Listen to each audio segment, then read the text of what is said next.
अस्सलाम वालेकुम जी। आज का लेक्चर हमारे पास होगा जनाब डेरिवेटिव्स के बारे में।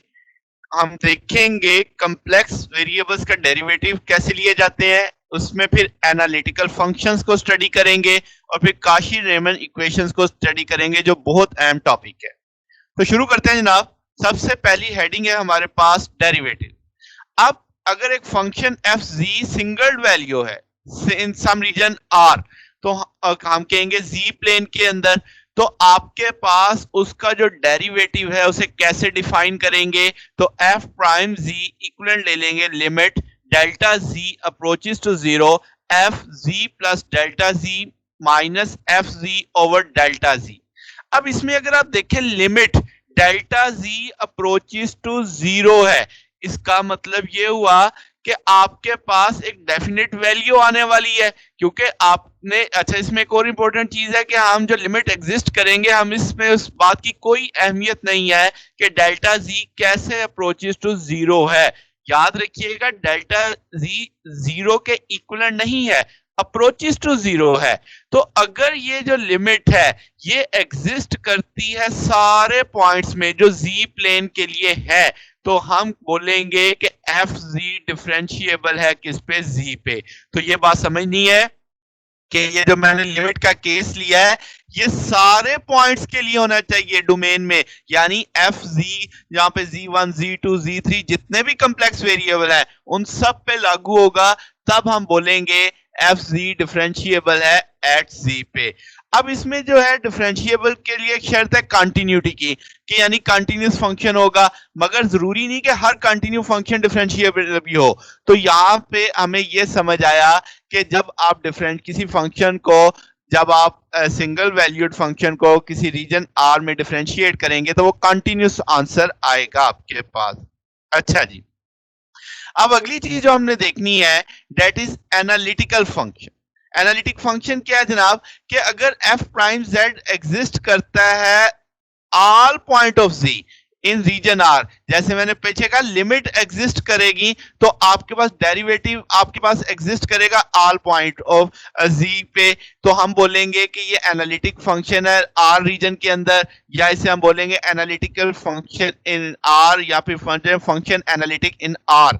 अगर ये कंडीशन पूरी हो जाती है कि डेरिवेटिव एग्जिस्ट करता है ऑल पॉइंट ऑफ जी, यानी आपके पास कॉम्प्लेक्स वेरिएबल्स के तमाम पॉइंट्स का आपके पास डेरिवेटिव एग्जिस्ट करता है किसी रीजन में, तो हम उसे एनालिटिक बोलेंगे। इसी टर्म को हम रेगुलर भी बोल देते हैं, होलोमॉर्फिक भी बोल देते हैं, जो एनालिटिक की जगह इस्तेमाल किए जाते हैं लफ्ज।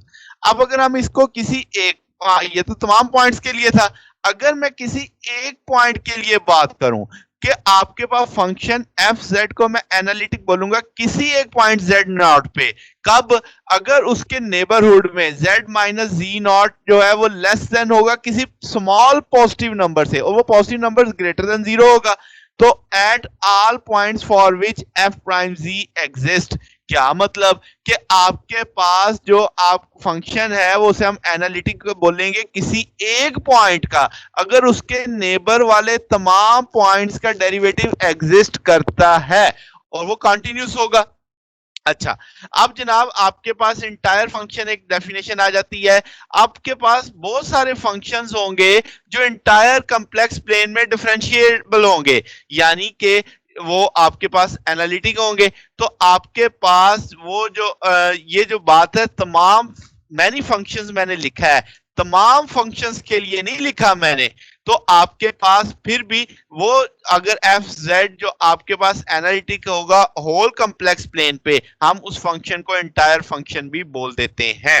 ठीक होगी बात। तो जनाब अब आपके पास काशी रीमन इक्वेशंस है, हमें एनालिटिक फंक्शन देखना है कि भाई आपके पास ये जो इक्वेशंस आएंगी, ये हमारे पास दो साइंटिस्ट थे, अगस्टन लुइस कैशी ने और जॉर्ज फ्रेडरिक रेमन ने, इन्होंने अलग अलग इसको डिस्कस किया और हमें एक तरीका कार बताया ये चेक करने का कि आया कोई फंक्शन एनालिटिक है या नहीं है। यानी आइंदा से अगर मुझे किसी इक्वेशन के बारे में, किसी फंक्शन के बारे में बताना है कि वो एनालिटिक है या नहीं, तो मैं कौन सी इक्वेशन यूज करूंगा? कॉशी-रीमन इक्वेशन यूज करूंगा। अच्छा, अब इसमें है क्या जनाब? तो सबसे पहले मैं एक मिसाल से समझाता हूं आपको। ये मिसाल हमने पिछले लेक्चर्स में भी देखी थी। एक फंक्शन है जी स्क्वायर प्लस 1 एक्स बराबर ले लेता, जी बराबर आ जाएगा एक्स प्लस योटा वाई।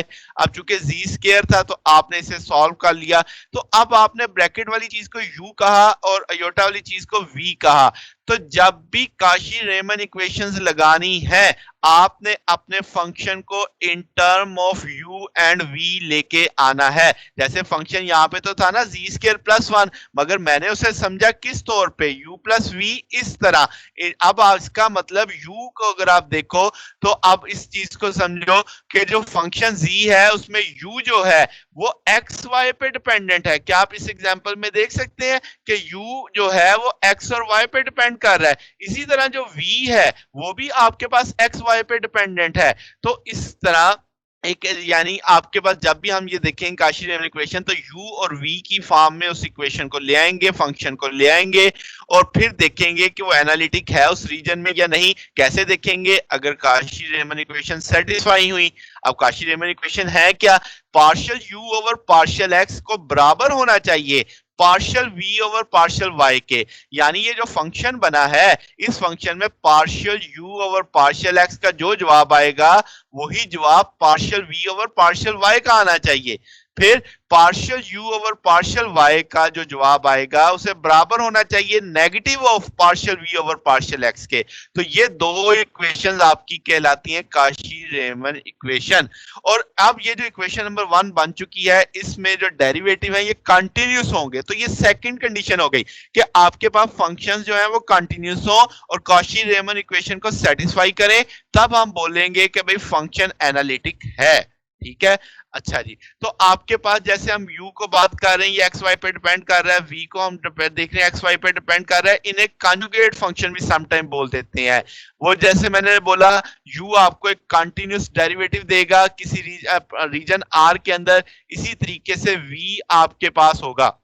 तो जनाब अब लेट से हम देखते हैं कि आपके पास फंक्शन एनालिटिक है यानी एक एग्जांपल से समझते हैं। लेट से एक फंक्शन है 1 ओवर जी, मुझे चेक करना है ये एनालिटिक है या नहीं।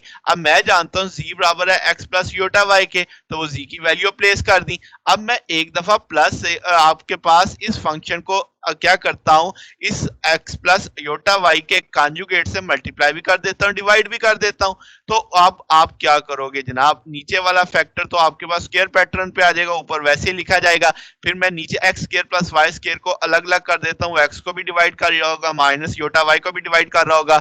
अब इस सारे में देखो तो क्या ये एक रियल पार्ट को रिप्रेजेंट कर रहा है और ये एक इमेजिनरी पार्ट को रिप्रेजेंट कर रहा है? तो क्या इसको मैं लिख सकता हूं कि यू एक्स वाई, यानी आपके पास X over X square plus Y square U के इक्विवेलेंट आ जाएगा और minus Y X square plus Y square V के इक्विवेलेंट आ जाएगा। तो क्या इसका मतलब वी भी एक्स और वाई पे डिपेंडेंट है, यू भी और एक्स और वाई पे डिपेंडेंट है?